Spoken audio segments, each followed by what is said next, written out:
성경을 읽다 보면은 열매에 대한 이야기가 꽤 많이 나오는 것을 발견하고 찾을 수 있습니다. 창세기 1장에서 하나님께서 천지 창조하시면서 그때도 열매 맺는 나무를 창조하셨습니다. 시간이 세월이 흐르면서 나무들이 열매를 맺는 겁니다. 온갖 종류의 열매를 보면서 우리는 그 열매를 먹을 수 있고 또 먹는 기쁨을 누릴 수 있고 감사할 수 있는 것이죠. 근데 이런 이야기 가운데 좋은 열매 이야기도 있지만은 그렇지 못한 좋지 않은 열매 이야기도 있습니다. 농부가 포도원을 가꾸고 좋은 열매 맺기를 바랬는데 좋은 열매 맺지 못했다는 겁니다. 그런 안타까운 이야기도 나오지만 어쨌든 그 열매의 이야기는 성경 전체에서 또 예수님도 그 열매 이야기하는 것을 계속하고 있다는 것을 볼 때에 놀라지 않을 수 없습니다. 특히 한 알의 밀이 땅에 떨어져 죽지 아니하면 한 알 그대로 있고 죽으면 많은 열매를 맺는다는 그 많은 열매의 이야기. 그러니까 예수님도 아셨습니다. 열매는 많은 열매, 열매는 좋은 열매가 좋은 것이라는 것이죠. 근데 반대로 좋은 열매 맺지 않는 것에 대하여 그런 열매 맺지 못하는 나무에 대해서는 상당히 불쾌하게 여겼던 것 같습니다. 마태복음에 보면 세례 요한도 열매 맺지 못하는 그 나무에 대해서 이렇게 얘기했습니다. 이미 도끼가 나무 뿌리에 놓였으니 좋은 열매 맺지 아니하는 나무마다 찍혀 불에 던지리라. 그 나무를 찍는데 그냥 밑둥을 자르는 것이 아니라 뿌리까지 그냥 친다는 것이죠. 그 왜 그럴까? 그 이유를 보니 나무의 뿌리까지 치면서 다시는 그 나무가 새싹을 묻지 못하고 그 나무 뿌리까지 쳐서 그 공간에 또 새로운 열매 맺는 나무를 심기 위해서 농부가 하는 최선의 방법이요 최고의 방법이라는 것이죠. 예수님 공생애 때에 예수님께서 무화과나무 한 하나를 저주해서 죽인 일이 있습니다. 매우 당혹스러운 이야기입니다. 예수님께서 베다니에 나왔을 때에 매우 배고픔이 있었던 것 같습니다. 여러 가지 돌아다니면서 제때제때 못 먹으니까 못 잡수니까 배도 고팠겠지요. 근데 그때에 이 식기를 허전기를 다스릴 수 있는 것은 그 아무 열매 그냥 이렇게 딱 주워 먹으면 되는데 길가에 있는 무화과 나무였던 것 같습니다. 그 열매를 따먹기 위해서 가는데 나무가 없는 거예요. 그 상황을 보니까 이거 왜 열매가 없어? 이때 제자들이 한 말, 무화과 때가 아닙니다. 당연한 얘기죠. 시기와 때를 맞춰서 열매를 맺는 건 당연한 건데 중요한 포인트는 그럼에도 불구하고 열매 없음에 대해서 예수님이 노하신 것 같습니다. 저주까지 했으니까. 다음 날 보니 그 나무가 베드로가 확인했습니다. 뿌리까지 말라 비틀어 죽었다는 겁니다. 어떻게 이럴 수가 있을까? 살리시는 하나님, 생명을 더 풍성하게 하시는 하나님, 열매를 맺게 하시는 하나님. 그래서 이 본문을 읽을 때마다 왜 예수님께서 이 나무를 저주하며 죽이셨을까? 때가 아닌데. 저는 그렇게 연구를 하면서 봤습니다. 창조주 하나님, 나무를 창조하신 열매 맺는 나무를 창조하신 하나님께서 그 자리에 왔습니다. 그런데도 때를 논할 것인가? 시간을 창조하신 하나님, 열매 맺는 시기를 창조하신 하나님께서 그 앞에 나와 열매를 구하는데도 여전히 우리는 때만 찾을 겁니까? 베드로는 그렇게 얘기했죠. 무화과 때가 아니라고요. 그런데 시간의 주인이신 예수님께서 오셔서 그 열매를 요구하셨을 때에 도적처럼 오시는 때와 시기는 알지 못하지만 그때 오셨을 때에 무화과 나무의 순종은 그때도 열매를 맺어야 된다는 것이죠. 제 생각입니다. 여러분은 어떻게 생각할지 모르겠어요.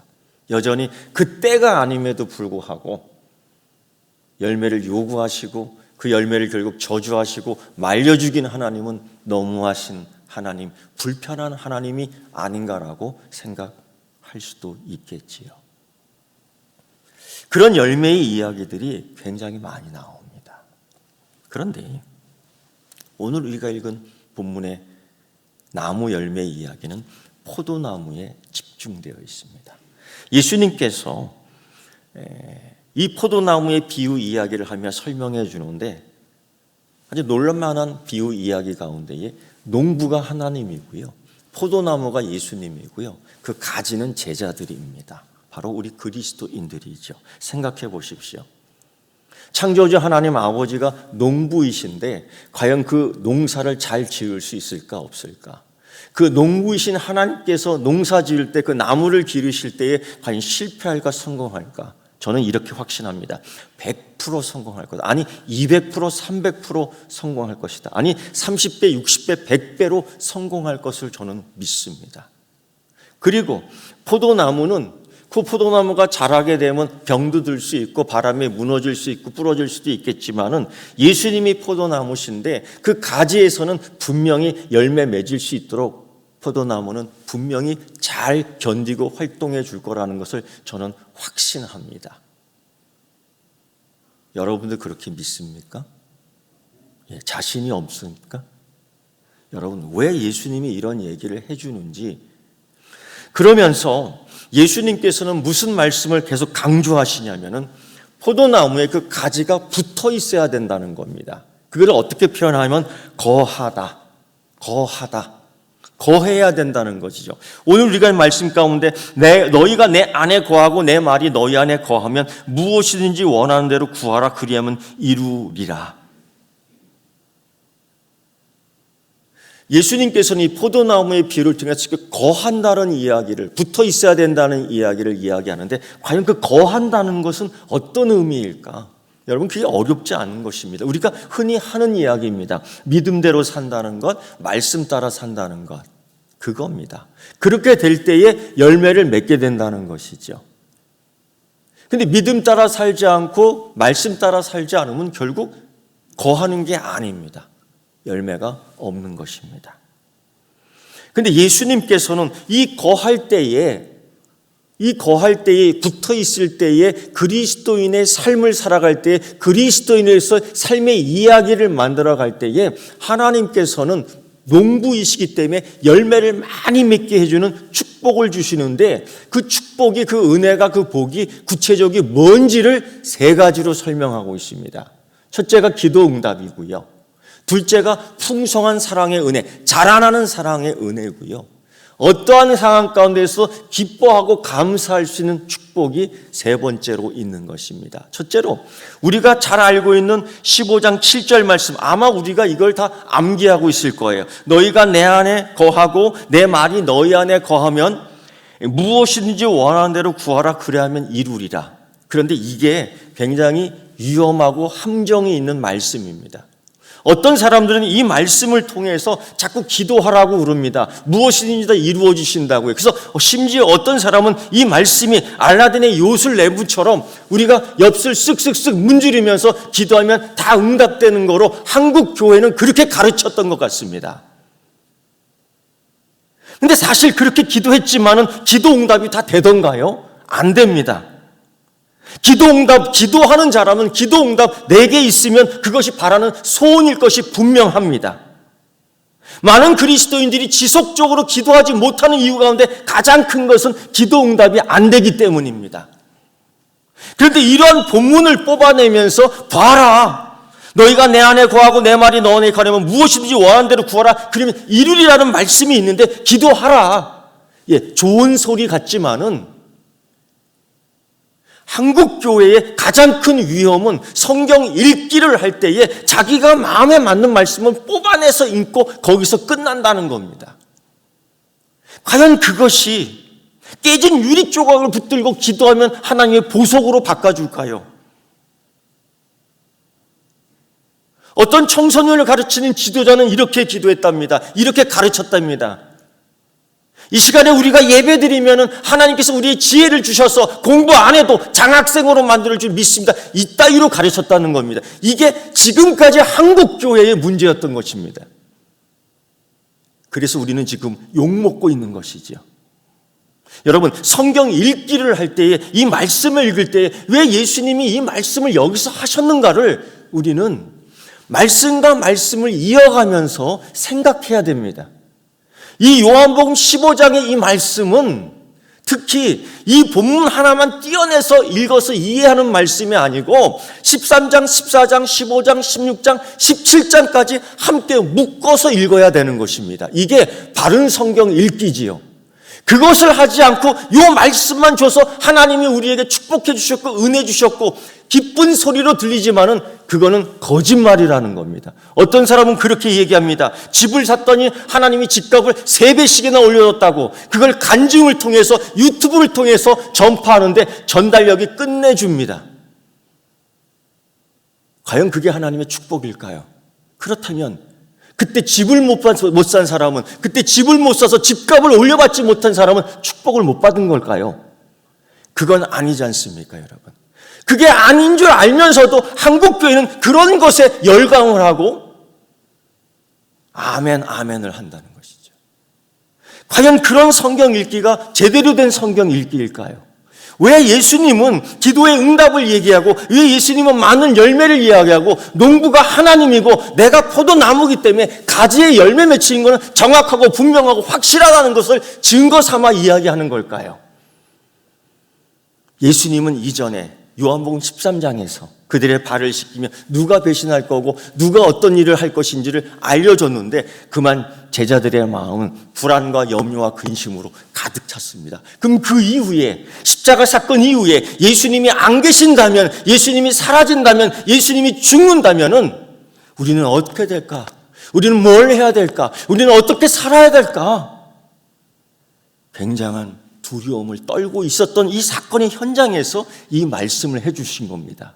고로 이 말씀은 위로의 말씀이요, 평강의 말씀이요, 권면의 말씀이지만 우리에게 용기를 주는 말씀이 분명합니다. 하나님이 농부셔. 내가 포도나무야. 너희는 나한테 이렇게 되어 있으면, 근데 내가 붙어 있는다고 붙는 게 아니라 아버지 하나님이 농부이신데 너희가 열매를 맺을 수 있도록 때로는 가지치기를 해주고 깨끗하게 하기 때문에 너희는 분명히 열매를 맺을 수 있어라는 확실성, 거기서 위로코자 하는 위로의 말씀인 줄 믿습니다. 사랑하는 성도 여러분, 오늘 우리가 읽은 본문 가운데 너희가 내 안에 거하고 내 말이 너희 안에 거하면 무엇이든지 원하는 대로 구하라 그리하면 이루리라, 제자에게 하신 말씀입니다. 믿지 않는, 귀신을 섬기는, 무당 굿하면서 700만 원짜리 굿하면 1,400만 원을 벌 수 있다는 투기하는 기도가 아닙니다. 이 기도는 하나님의 놀라운 역사가 있는 기도, 그리스도인 제자들에게 주시는 말씀입니다. 너희가 하나님의 생명과 사명에 동참하고 네가 말씀대로 살 때, 하나님 말씀대로 이루려는 제자의 삶을 살 때에 하나님께서 너를 이루시고 하나님이 너를 사용하시고 하나님이 너를 이루셔서 성공할 거라는 30배, 60배, 100배의 열매를 맺게 하시라는 위대한 약속의 말씀입니다. 이 말씀을 가지고 투기하면 안 됩니다. 이 말씀을 갖고 60배 벌었다고 자랑하면 안 되는 겁니다. 한국교회는 그러면 안 됩니다. 한국교회는 이 말씀을 제대로 가르쳐야죠. 제자의 삶이, 제자의 기도가 무엇인지를 가르쳐야 되는 겁니다. 여러분도 똑바로 알아야 되는 겁니다.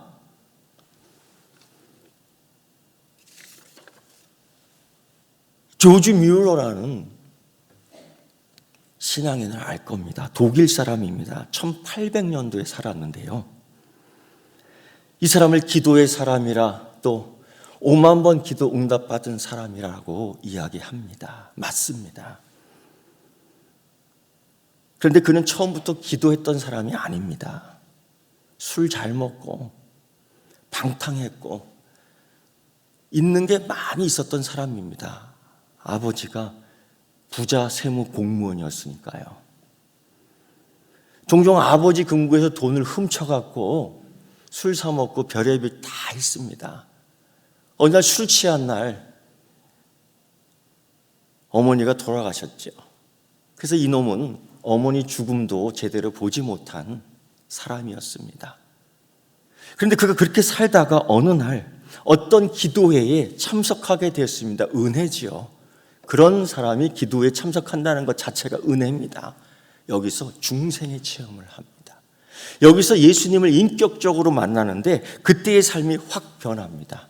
그러면서 그가 앞으로 인생은 정말 소금과 빛과 같은 인생 살겠다고 다짐하면서 고아원을 세우기 시작합니다.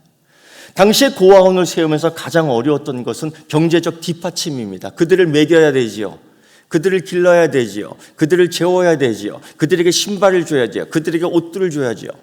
그런 것들이 사실 부족한 때였습니다. 그래서 그는 매일 기도하는 것이 그겁니다. 일용할 양식을 주옵시고, 내일 아침이 되면 먹을 것이 없습니다. 내일 아침엔 우리가 굶어야 됩니다. 조지 밀러의 기도는 그런 기도가 참으로 많았습니다. 그런데 놀랍게도 그때마다 하나님께서 매일매일 일용할 양식을 주었다는 겁니다. 그래서 그의 기도 비밀 가운데에 5만 번 이상 기도의 응답의 내용 가운데 이런 것들이 많습니다. 그런데 무엇인지 구하라? 하나님 나 요것만 먹고 싶어요. 하나님 나 비싼 스테이크 고기 먹고 싶고요. 하나님 내가 비싼 금고기 먹고 싶어요. 이런 욕망의 기도가 아니라는 겁니다. 이 생명을 살려야 되고 이 어린 아이들을 하나님께로 인도해야 되고 이 어린 아이들을 하나님의 집으로 인도하는데 지치고 쓰러지고 굶주리지 않기 위해서는 매일 일용할 양식이 필요하는데 하나님 이 일용할 양식을 구해 주십시오라는 기도가 오늘 15장 7절 너희가 내 안에 거하고 내 말이 너희 안에 거하면 무엇이든 원하는 대로 구하면 다 이루리라는 이 말씀이 적용되는 겁니다. 이 말씀이 내가 하나님 이런 것들을 샀는데 더 부하게 하시고 내가 이런 걸 투기하는데 이렇게 하시고 이 기도는 투기하라고 주는 기도가 아닙니다.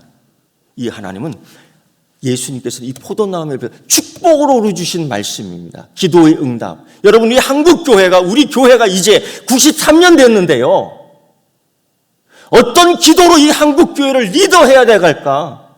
여러분 이제 하나님 나라의 생명과 그 가치를 보존하는 기도를 우리 서귀포교회가 먼저 시작하면서 한국교회 전파하는 능력이 있기를 축원합니다. 투기하는 기도 아니에요. 그것이 축복의 기도라고 가르치는 한국교회가 아니라 하나님 나라와 사명과 역할을 위해서 기도하는 기도의 응답을 받는 서귀포교회가 되기를 축원합니다. 두 번째 축복은 뭐냐면요, 사랑입니다. 이 사랑이 커지는 겁니다. 열매가 요만큼 됐다가 커지거든요. 열매가 파랬다가 노랗게 색깔이 변합니다. 어떤 열매는요 불그름하게 변했다가 많이 익은 곡식의 색깔로 변하는데 너무 감탄적입니다. 사랑이 커간다는 겁니다. 예수님께서는 15장 9절에 이렇게 말씀하셨죠. 아버지께서 나를 사랑한 것이 나도 너희를 사랑하였으니 나의 사랑 안에 거하라. 여기서도 거하라는 거죠. 붙어 있어라는 거죠. 예수님이 사랑한 것처럼 사랑하는 거죠. 예수님이 그들 위해 죽은 것처럼 너도 죽으라는 겁니다. 어떻게 죽을 수 있겠습니까? 어떻게 죽을 수 있게, 그게 거하는 거라는 겁니다. 그게 예수님과 붙어 있는 거라는 겁니다. 어떻게 붙어 있을 수 있겠습니까? 여러분,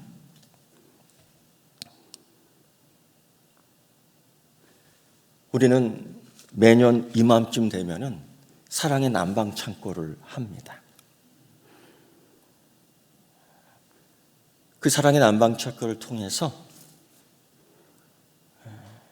마음이 춥고 몸이 춥고 그런 분들을 조금이라도 따뜻하게 할 수 있다면 우리 것을 나누어서 따뜻하게 하는 거죠.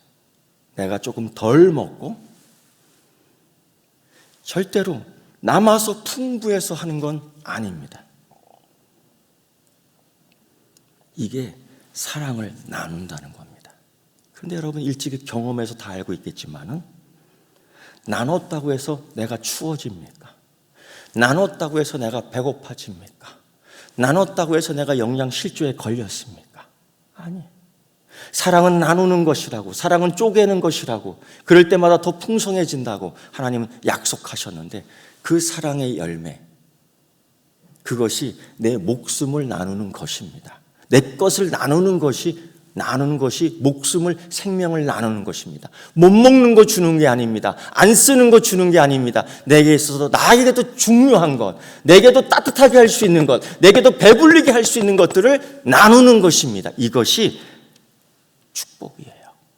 이 나눔의 축복이 여러분에게 있기를 축원합니다. 여러분에게 이 나눔의 축복이 30배, 60배, 100배로 결실하기를 축원합니다.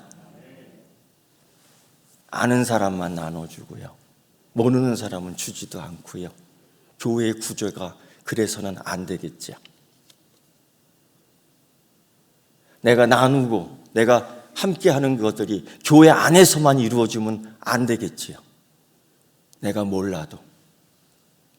우리 서귀포 교인들은 올 한 해 내가 지나가다가 정말 도와야 될 사람은 눈여겨보고 교회로 하여금 돕게 하지 말고 여러분 스스로 도울 수 있는 축복받는 여러분 되기를 축원합니다. 어떤 분은 그러더라고요. 왜 교회가 돕지 않냐고요. 저한테 항의를 하더라고요. 제가 그래서 이런 얘기했습니다. 당신이 가서 도우세요. 그랬더니 아무 소리 안 하던데요. 사랑을 나누는 것, 그걸 교회에 요구하기 전에 내가 먼저 할 수 있는 그리스도인의 사명이요, 그리스도인의 책임이요, 그 외에 공공의 선을 이룰 수 있는 축복을 누리는 여러분 되기를 축원합니다. 여러분, 이거 축복입니다. 이거 축복입니다. 여러분, 2021년도에는 이런 걸 경험할 수 있는 한국교회요, 서귀포 교회가 되기를 축원합니다. 세 번째요. 주님 안에 거할 때에 그 떠는 제자들에게 주는 또 다른 축복은 이겁니다. 너희가 기쁨이 있게 하리라. 지금 사실 두려워 떨고 있거든요.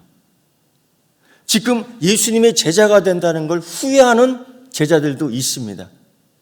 지금 교회 나와서 혹시 병들지는 않을까, 전염이 되지는 않을까 두려워 떠는 후회 막심한 사람도 있을 것입니다.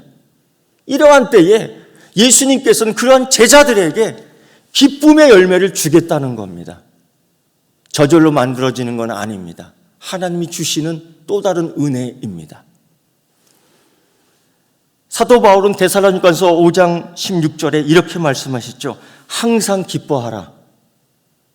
그냥 기뻐하라가 아니었습니다. 기쁨의 일이 있기 때문에 기쁨이 아니라 하나님의 은혜를 보기 때문에, 하나님의 역사를 볼 수 있기 때문에, 하나님이 잘하게 하는 걸 보기 때문에, 내가 그 열매를 볼 수 있기 때문에 기뻐하는 것입니다. 이사야서 6장 9절부터 10절의 말씀 보면 예수님도 그 말씀을 인용했는데 이런 말씀이 있어요. 봐도 깨닫지 못하고 들어도 알지 못한다라는 거죠. 여러분, 하나님 역사를 볼 수 있습니까? 하나님 역사를 들을 수 있습니까? 하나님 역사를 느낄 수 있습니까? 하나님 역사에 감탄할 수 있습니까? 하나님 역사를 기뻐하며 뛸 수 있습니까? 그래서 예수님은 어린 아이에게 이런 걸 보여주심을 감사한다고 했습니다. 중요한 것은 하나님의 역사, 하나님의 축복, 하나님의 만나, 하나님의 생수 이런 걸 맛보면서도 감사하지 못하고 기뻐하지 못하는 그 백성들이 문제지요. 근데 문제는 뭡니까? 축복을 못 받았기 때문에. 여러분, 기쁨의 축복을 받기를 축원합니다. 하나님이 주실 때, 하나님이 맛보게 할 때에, 하나님이 누리게 할 때에, 하나님이 열리게 할 때 감사하는 기쁨이 충만하기를 축원합니다. 예수님이 제자들에게 이 말씀을 하신 거예요. 볼 수 있다는 거죠. 알 수 있다는 거죠. 깨달을 수 있다는 거죠. 그래서 예수님께서는 십자가 이후에 제자들에게 성령을 부어주셔서 어디를 가든지 말할 수 있게 하셨고요. 성령을 주셔서 그 말씀이 이때를 위하여 깨닫게 했고요. 깨닫는 것은 축복입니다. 그래서 회개할 수 있고, 그래서 회복할 수 있는 겁니다. 사랑하는 성도 여러분, 이제는 한국 교회가 새롭게 출발해야 될다라고 저는 단언합니다. 서귀포 교회가 93년 됐지만은 다시 시작돼야 되는 교회임이 분명합니다. 지금까지 우리는 어떻게 믿었는가?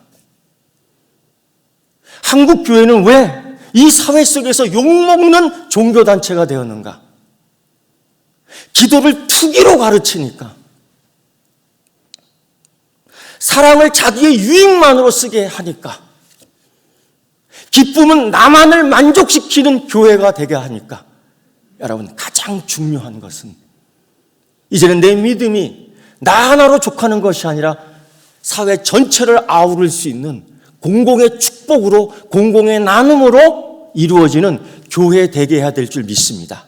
이럴 때 한국교회는 살고 서귀포교회는 성장할 줄 믿습니다. 여러분의 축복은 30배, 60배, 100배로 이루어질 줄 믿습니다. 기도하겠습니다. 하나님 아버지, 예수님이 주시는 축복은 나만 잘 먹고 잘 사는 것이 아니라 섬기며 봉사하며 나누는 그 놀라운 기쁨, 그것을 주시기 위한 축복임을 믿습니다. 하나님 주신 축복의 말씀 갖고 투기하지 않게 하시고, 하나님의 말씀을 개인의 정욕을 쓰려고 하나님 장난치지 않게 해주시고, 오직 주의 말씀이 이 세계를 구원하고 주의 말씀을 통하여 온 인류를 회복시키는 놀라운 은혜와 복의 말씀 바르게 찾게 하여 주시옵소서. 예수님의 이름으로 기도드리옵나이다. 아멘.